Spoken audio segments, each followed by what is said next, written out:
மார்க்கெட்ல இன்னைக்கு fresh chicken வாங்குறதுக்காக ஒரு பங்களாதேஷி கடைக்கு தான் வந்திருந்தோம். அங்கே small chicken, medium chicken, large chicken, chicken legs எல்லாம் இருந்தது. சிக்கன் லெக்ஸ் தான் வந்து 1 கேஜி வாங்கியிருந்தோம். இதை 2 நாளைக்கு யூஸ் பண்ணியிருப்போம். ஆக்சுவலி இங்கே கட் பண்ணி கொடுக்கல அவங்க. வீட்டில் வந்து என் பையனே வந்து அழகாக அவன் பீஸ் போட்டு கட் பண்ணி 2 பேக்கெட்டாக அவன் ஸ்ப்ளிட் பண்ணிட்டான். நாளைக்கு வந்து ரசத்தோட ஒரு சிக்கன் ரோஸ்ட்டும், இன்னொரு நாள் வந்து சிக்கன் பிரியாணி பண்ணலான்னு சொல்லிட்டு ஸ்கின்னெல்லாம் அவன் ரிமூவ் பண்ணி எல்லாமே அவன் வந்து டிஸ்போஸ் கரெக்டாக பண்ணிட்டான். அவன் ஃப்ரீசர் செஸ்ட்டில் வந்து அழகாக பேக் பண்ணி வச்சதை பார்க்கும்போது எனக்கே ஒரு சந்தோஷமாக இருந்தது. பாதி வேலை எனக்கு இல்லாமல் போயிடுச்சு. இல்லாட்டி வீட்டில் வந்து நான் தான் சிக்கனை க்ளீன் பண்ணணும்னு நினச்சேன்.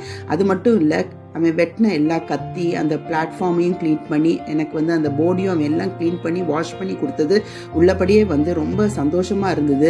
எனக்கு நாளைக்கு குக்கிங் மட்டும்தான் ரிமைனிங் ஜாபு. ஆக்சுவலி அவன் டியூட்டியிலேருந்து இன்றைக்கி 7 மணிக்கு தான் வந்தான். வந்த பிறகு நாங்கள் உடனே மார்க்கெட் போயிட்டு பர்ச்சேசிங்லாம்